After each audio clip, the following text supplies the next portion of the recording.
You know who you are going to see do comedy right now? Speaking of segues, all of your love for Simone Halder!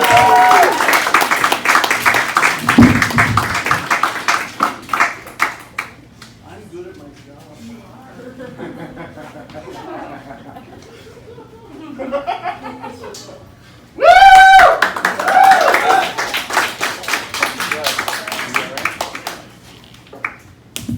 I know what you guys feel like. Oh. Hi, everyone. Thank you for coming out. When people find out that I do stand-up, sometimes they're surprised.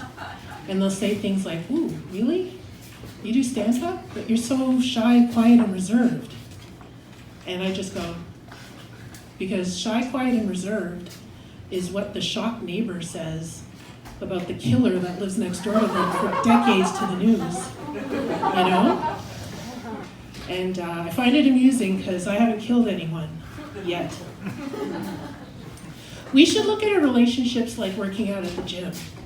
Like if you leave one piece of equipment to go to another piece of equipment, don't be mad or confused or surprised when you decide to come back and someone else is on your equipment because you didn't appreciate what you had when you had it.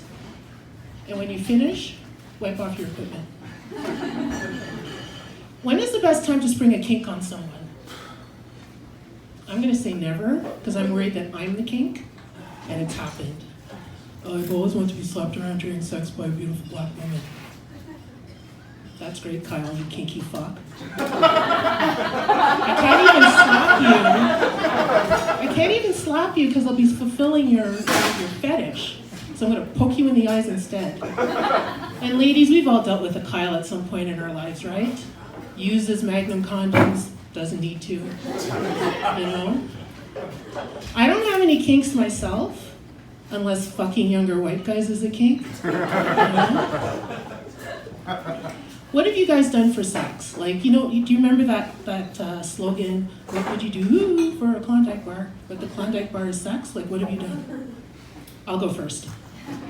I've eaten a man's cooking. You thought I was going to say ass. His ass would have tasted better than his cooking. His cooking was disgusting. It was gross. It was so gross. And I was so dignitized that I did it. I stroked his ego. I ate that nasty food. And I did it for one of two reasons. Either the sex was really, really good, or I needed sex really, really badly. And I have to apologize to the women who came after me because I didn't say anything about his cooking. And they had to deal with that shit and his cooking.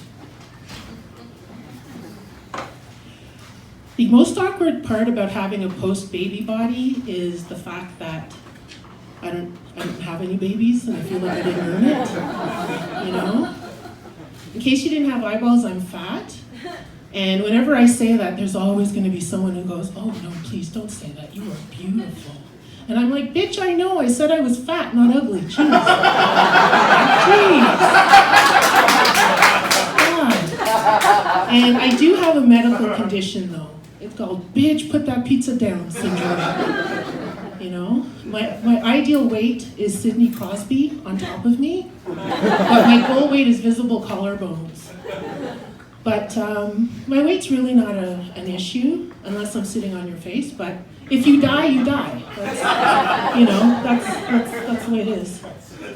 I'm 53 years old, and yes, black don't crack. But I feel like at 53 that I'm at my most alluring, desirable, and sexiest because I'm cute, I'm funny, and I know how to fuck. So, you know, when I was in my I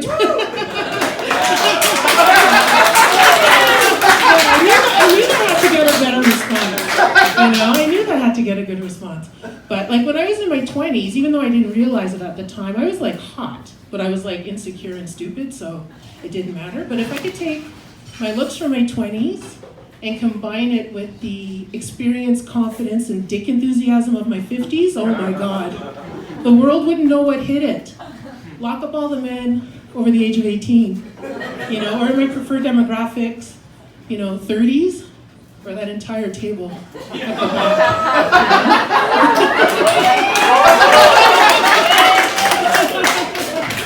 So even though, like, I'm confident, I did have my confidence shaken the other night. I had a guy tell me that kissing me was okay. And I was like, what? Do you not see these lips? Oh my God. And I didn't know what to say because nobody had ever told me that before. And, I like to kiss and I fancied myself a good kisser. And I was like, did you not see these lips? Like, what the hell's the matter with you? I was so stunned, I didn't know how to respond. So I punched him in the throat. In the before times, in December of the before times, I had wanted to spice up my love life. So I went to an alternate lifestyle party. And at this party, I was considered a unicorn. And a unicorn in this context is an unattached woman at the party alone. They're very rare, and everybody wants a unicorn at their party. So I was the only unicorn at this particular event. And look at me, I can pull, okay? And I get attention, but this level of attention was ridiculous. It was insane. Imagine a new dog arriving at the dog park, and all the other dogs rush to the new dog and sniff its butt and follow it around. That was me, except no other new dogs arrived. So all night I had my butt checked out and sniffed aggressively by all the other dogs, and it wasn't that bad. I don't dance. I lost the public dancing gene somewhere in my 30s. And so nowadays I just, I'll dance in a controlled environment. So like at a wedding or at gunpoint. I just can't do it in public, I freeze. Unless I'm white girl wasted. Like in the before times, I didn't get white girl wasted very often. But in my new normal, I've been white girl wasted on the daily since lockdown started. And the thing is, it is so much worse alone at home than out in the bars. Oh my God, I jump up on my coffee table and do my Coyote Ugly dance, then I steal chicken wings off my own plate. I'm furiously texting inappropriate messages to ex-lovers. And then the whole night comes to a head in an emotional, epic meltdown in my bathroom with me holding my head back, comforting myself as I puke. It's not pretty at all. It's not pretty at all. But I haven't had my black girl card revoked, but I've been on probation since about 1986, so I'm sure I'm fine. I'm sure I'm fine. My name is Simone. Thank you so much.